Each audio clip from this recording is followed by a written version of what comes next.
brand spanking new Cb650r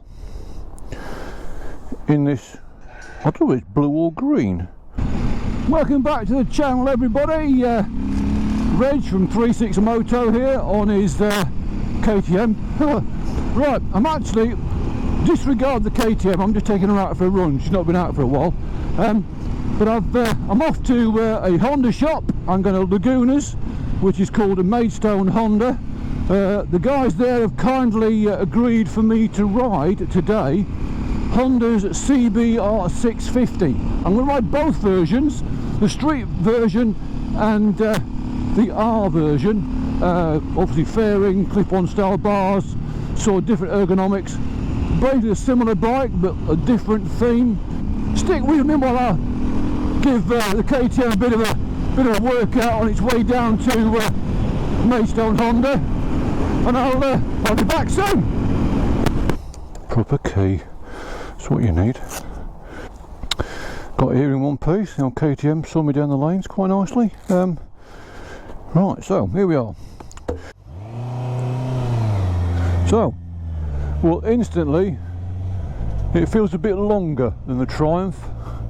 If you hadn't guessed, this is probably going to be a bit of a comparison between this and the Triumph Trident.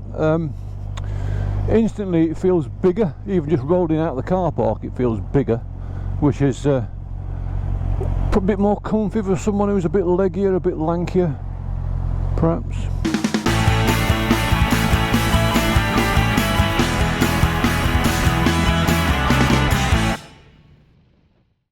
Good afternoon, people, internet, bikers, how you doing?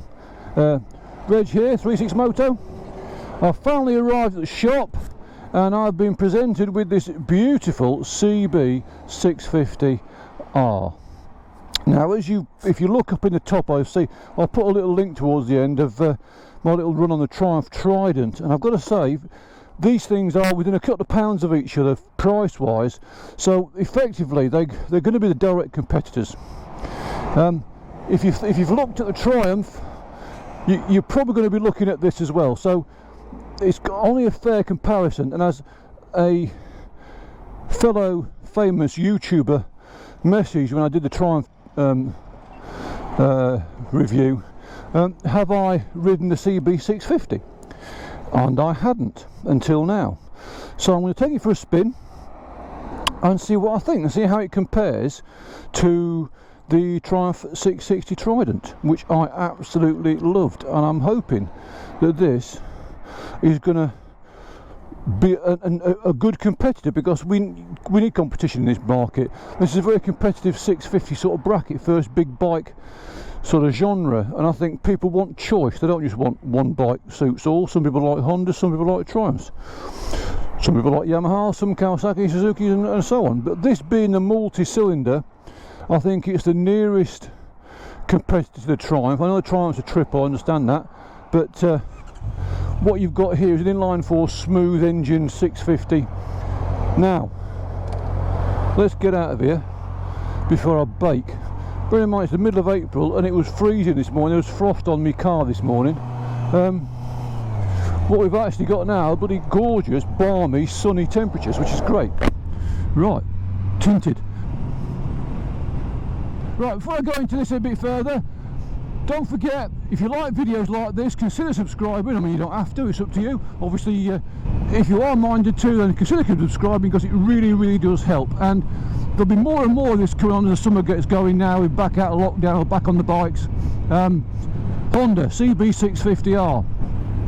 Just over £7,000 on the road, give or take a few quid. It's about the same price in standard trim as a Triumph 660. Instantly, from a first ride impression, and this will be a very first impression sort of ride, because I haven't got the bike for that long, and I'm actually going to ride the 650r, the Cbr650r after this, which is obviously in the Honda range the sportier version of this. I'm going to take in a bit of motorway first of all, so we're going to head on down a motorway, and we'll see how we get on down there, if I can get out of these roundabouts without getting squished between all the cars. There you go, I'll have a bit of that.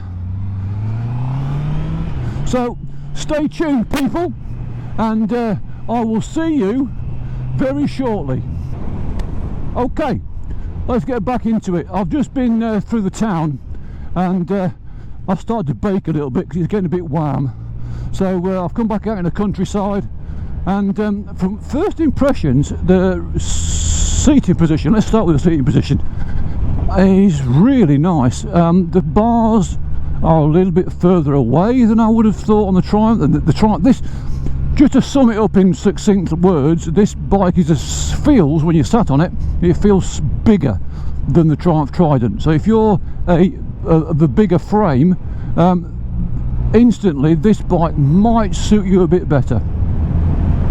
Now, when you talk through the specs between this and the Triumph, what you've got to bear in mind is that Honda claim this is more powerful. It's just over 90 brake horsepower, but it makes that horsepower much higher up the rev range at sort of 12,000 RPM, which to me seems really alien, because I grew up with bikes that, you know, 10,000 revs and the bike was going to blow up. So to rev a bike like this at 12,000 RPM is, to me, is a little bit alien.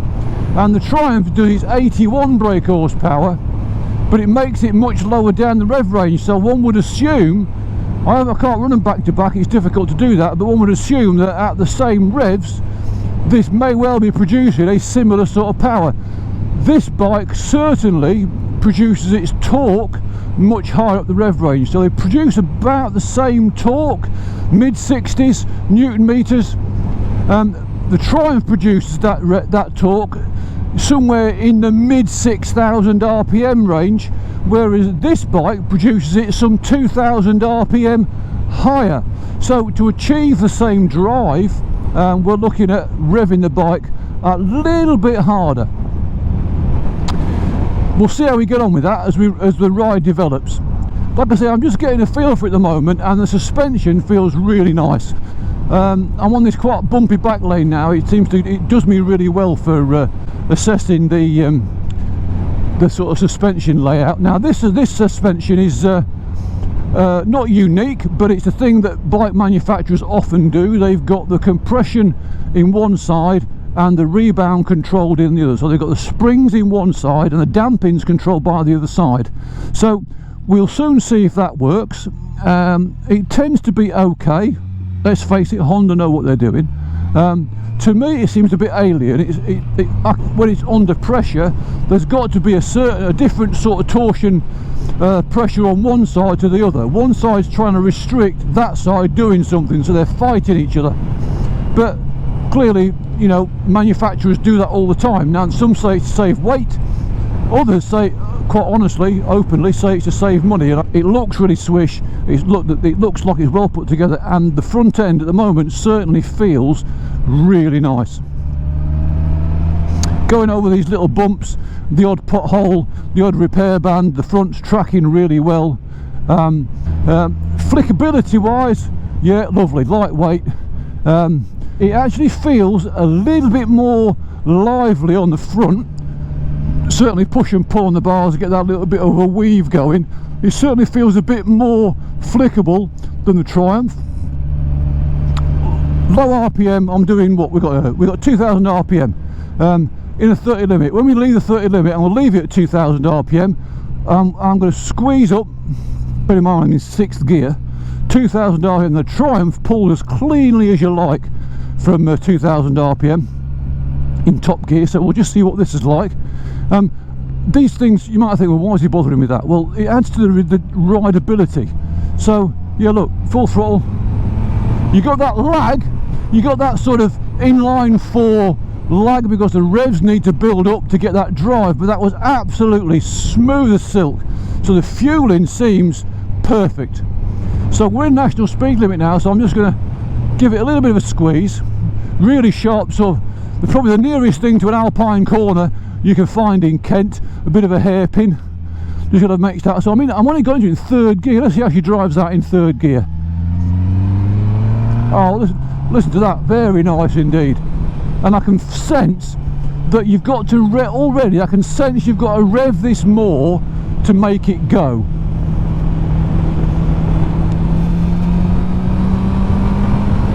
See that drive, that initial oomph, I need to be slightly higher in the rev range on this bike than I do on the Triumph Trident. Again, people do say, and it is probably true to a certain extent, the Trident is how it is because that triple is a good cross between a grunty V-twin or a grunty twin cylinder bike and after you people, a grunty twin cylinder bike and the inline 4. But there's certainly nothing wrong with the power delivery on this bike. It's just you've got to perhaps squeeze a few more revs before she picks her heels up and goes. The seat feels really comfy. Now when I got on the bike, instantly both feet flat on the floor. Like I say, I'm 6 foot just, and I've got about a 31 inside leg, so my knees were quite bent sat on the bike, which would suggest that for a shorter person it's going to be much more amenable than some of the higher stuff that you get nowadays. Certainly the adventure bike market seems to be a bit mean to people who are shorter in the leg, so I think this will be quite a good bike for that.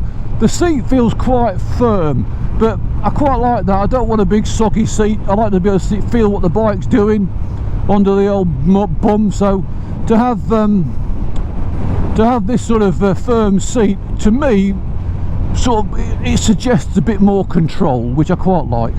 Indicators and controls all fall nicely to hand, and they feel really solid as well. They don't feel a bit wishy-washy like controls can often do on some other bikes.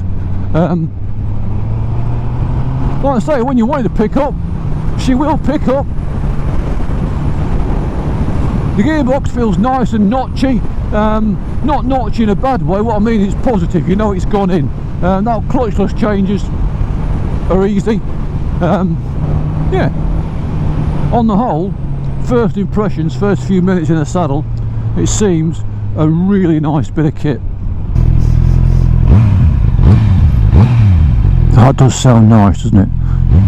It's got a nice sort of nice, sumptuous, rich noise to that standard can. Yeah, lovely. Now, chucking it into these little corners on a bumpy little area, the seat's nice and firm and it gives that control. Rolls back nicely on the gears. Looking to come, just tip it in. It tips in so neutrally and then revs out. Lovely. Controls those stutter bumps quite nicely on the way out of that bend. Very nice indeed. Let's do a brake check. Yeah, brakes very nice.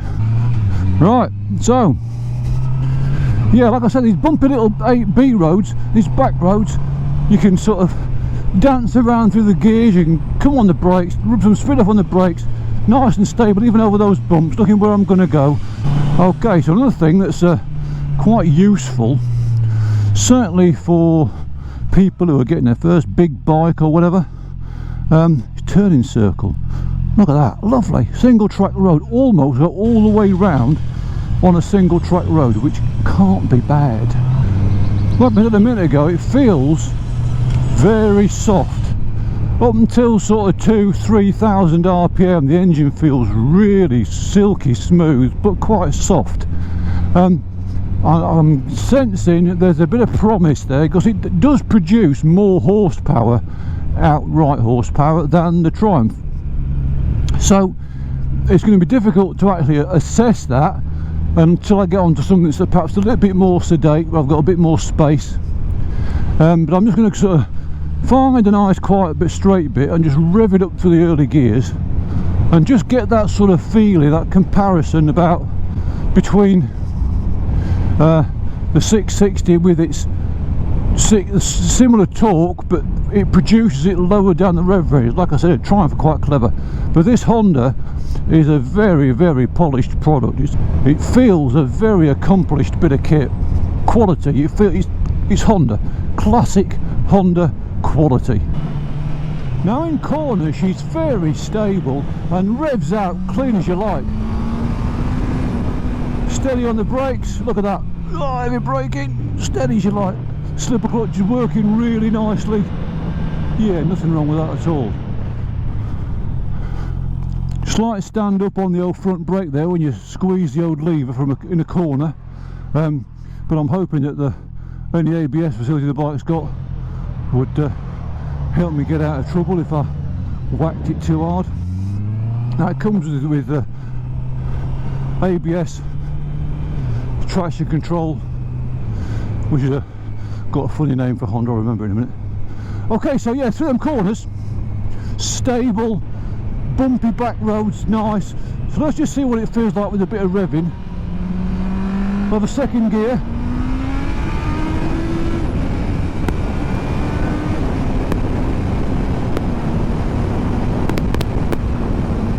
Yeah, very nice.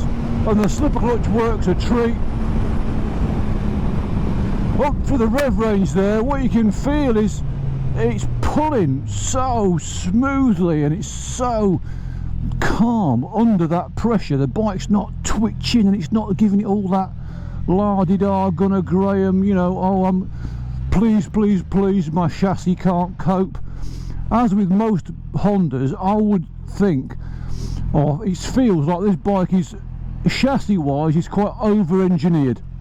The engine's not going to stress the chassis, and I prefer a bike that way. I think back to my old GS550 in the 1980s, could make the frame feel like it was made out of toffee. But yeah, big main roads like this, easy to get up to 60-70 miles an hour. Now let's have a feel about the dual carriageway thing. On dual carriageway we got 65 miles an hour on, comfy as you like. Now I've got a big baggy jacket on, so I'm feeling the wind, but if I had a tighter, smoother jacket on, perhaps leather jacket on, I wouldn't be feeling that wind at all. I'm getting no buffeting on my head. Sometimes an unfaired bike you can get a bit of kickback off the screen and so on. So yeah, my crash helmet is smooth as you like. I can feel a bit of a drag on the jacket, but that's because it's a big baggy jacket. No real grief at all. Now I'm in top gear at 70 miles an hour, and what revs are we at? We're sort of running at sort of 6,000 RPM, 6 and a bit, and it feels quite buzzy. It feels like the engine's revving quite high. It's not when you think it can rev to twice this rev range, but the engine feels quite buzzy, and my seat, I've got a slight sort of tingly sensation, oh matron, coming up to the seat, and a very slight tingle in the bars. Now I don't mind a bike that's got the odd bit of vibration. I've got to say, it don't bother me in the slightest, but some people it gets right on their nerves. So yeah, if this is a bike you're thinking about buying, and is on your perhaps short list, have a test ride of one, and depending on what sort of riding you want to do, bear in mind this is motorway, fast A roads for long distances, you're going to notice that bike. Well, I think you got the vibration's quite noticeable. For overtaking purposes, again, 70 mile an hour, squeeze on. Yeah, you've got to search for that revs, the Triumph. I don't want to be a Triumph fanboy and disrupt this and disrespect the Honda, because this Honda is a brilliant bit of kit. But the Triumph, from this rev range, I would put money on the Triumph. If you had a top gear roll on from say 60 miles an hour, I reckon the Triumph would squeeze on a bit more than this Honda does. Hey, the Triumph's just got that little bit more grunt. But where the Triumph loses out is the Triumph is a bit smaller and perhaps at high speed not quite so stable. But we'll talk about that in a minute when I stop shouting. I'm going to shoot back down now. I'm going to go into town and I'm going to have a look at what it's like in heavy traffic. I'm guessing, like a lot of these middleweight 650 type street bikes, it's going to be an absolute boon in the town, because it's where these bikes are, you know, they seem to be quite good at all-round performance and still be quite good in the town. So yeah, bear with me folks, I'll be back in a minute. Okay, I've just got off the motorway. Just case in point, on the motorway, unfaired bikes, yeah, they're good, they'll do the job, but anything really over 65-70 miles an hour, certainly if you wanted to cruise it a little bit higher, obviously your choice, if you want to cruise a little bit higher than that, you're going to want to wear some what I would say more aerodynamic clothing than the old climb jacket with a rucksack on, because I was a bit flappy.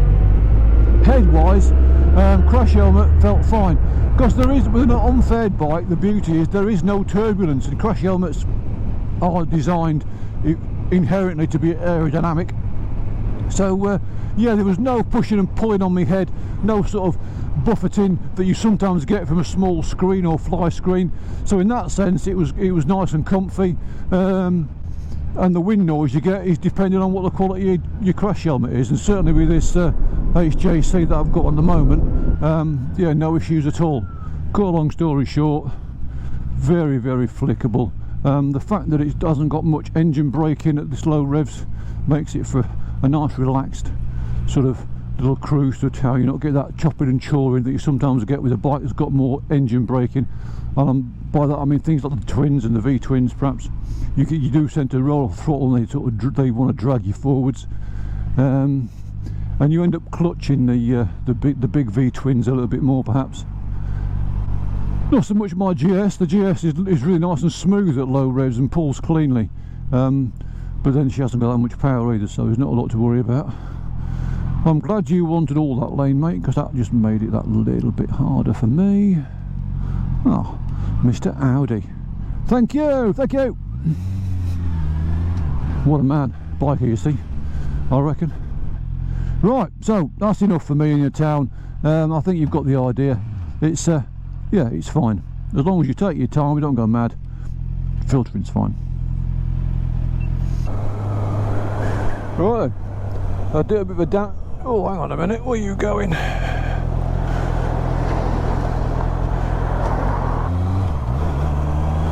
Yeah, you definitely wanted that lane, didn't you? Brakes work anyway. Oh, no, that lane's not quite right. Want the other one? Oh well, not to worry. Which way can I go? I'll pick my way through here then, shall I? The bike's position is always at the front. Apparently they've banned this in some countries, filtering I mean. Ridiculous. Just sit in a queue of traffic like a pleb. Well, let's just go and see what it's like on a big roundabout. Check the old stability. Now I'm going to end up going into the roundabout behind this bloody truck. No, I'm not. Because Mr. Bright Life isn't going to be there either, so let's go into the roundabout. Nothing coming. Yeah, oh, steady over those little bumps there. So let's get up the top. Have a little speed up on the brakes. Quick check over the old shoulder. I'm guessing they're going round. Oh, we've got a bit of a dark patch there on the roundabout. Could be a bit of the old diesel. We'll just have a fly around the top, because very few people go around the top. I thought it could have been him. 3 down the gears. Yeah, we can get a bit of lean on. Bit of lean on. Cars never expect you to do that, do they? Let's hug nice and close. Get off that brown line that was around the middle, because I'm going to go straight on in a minute.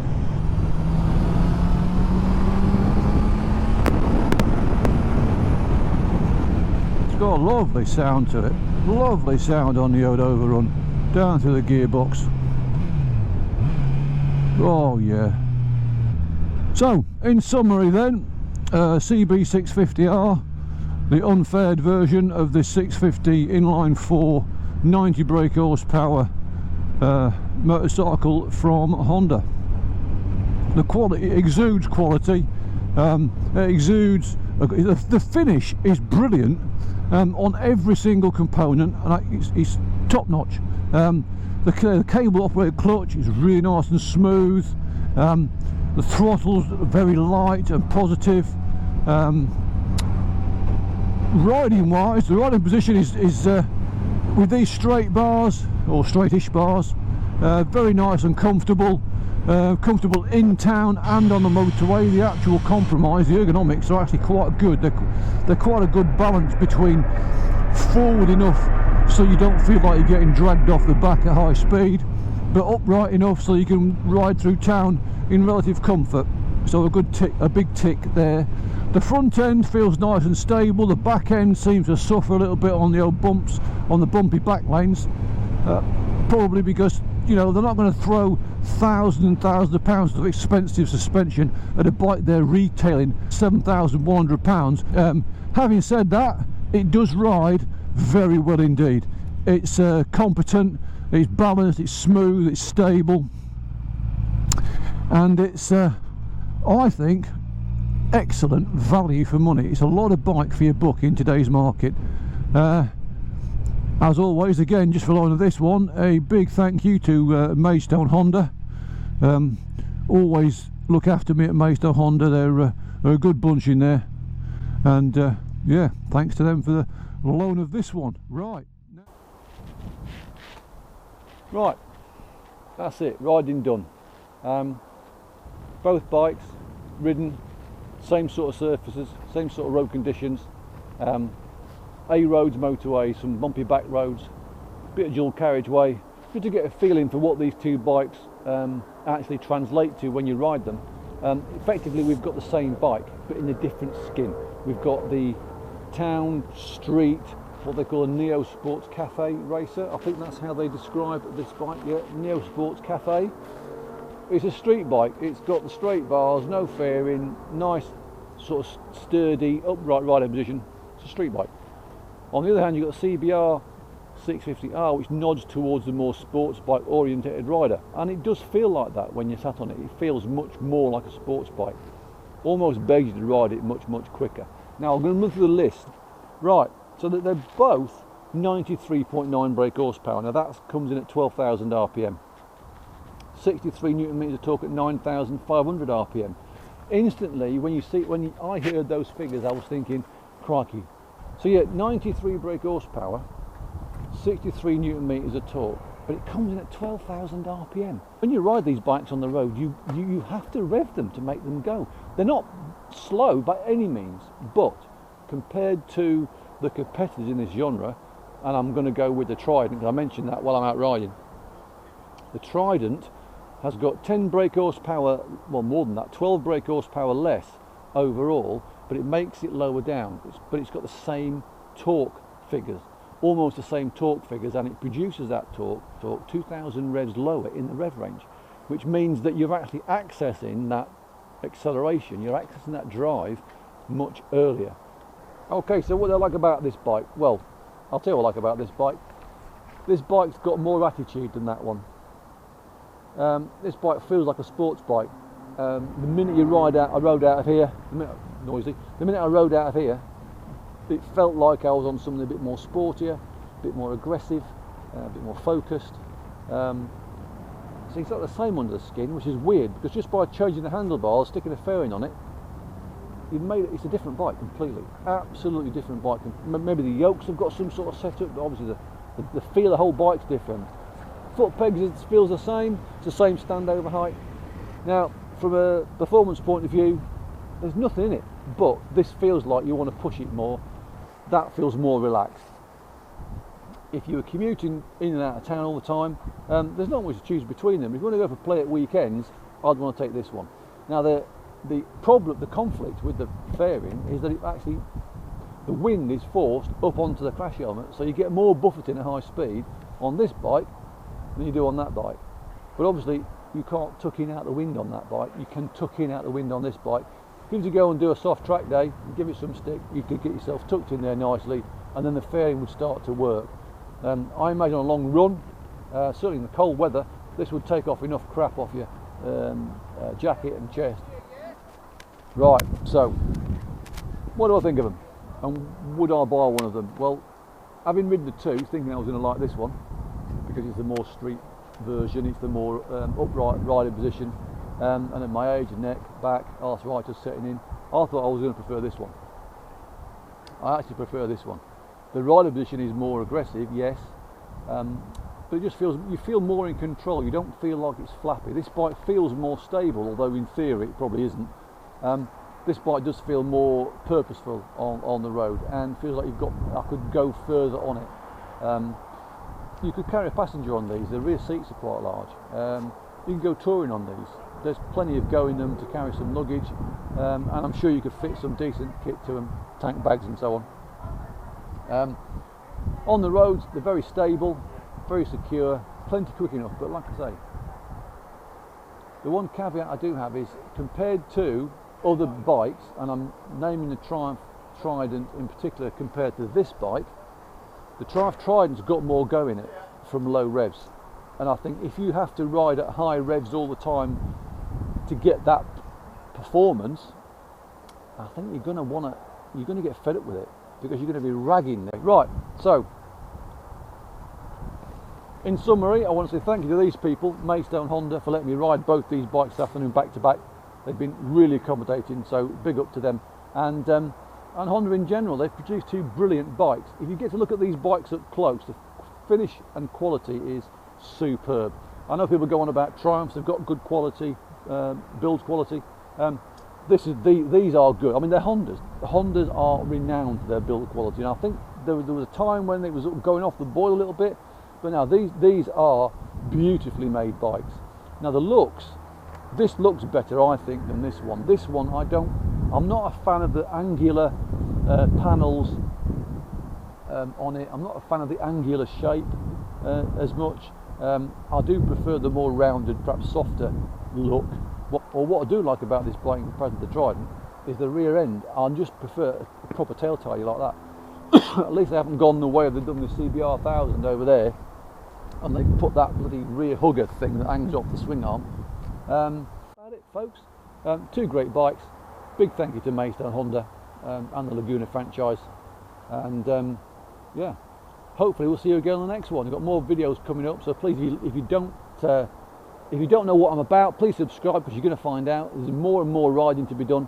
I'm currently in the process of writing some, do a series of videos, hopefully in the not too distant future, based on advanced riding technique. And I use advanced riding very loosely, because no one's got the moratorium on what is advanced and what's not. I mean, I can't do a wheelie for love and money, but these kids that can pop the front wheel up and ride for hours, mate, they are. That is advanced riding. Anyone can back a bike into a corner supermoto style, that is advanced riding. So don't just think of advanced riding as being the sort of Sam Brown BMW riding, suit shoe with crash helmet, rucker jacket sort of type. So yeah, if I was putting my £7.5 grand down on the table to buy a bike, I would probably err towards a Triumph Trident. Oh, buy an intercom, mate, please. Stop bloody shouting. Jesus. Yeah, buy... Oh, bloody broken glasses, look. Oh, get a grip, Smith, get a grip. Don't want to talk to me then. That's it, that'll do for me.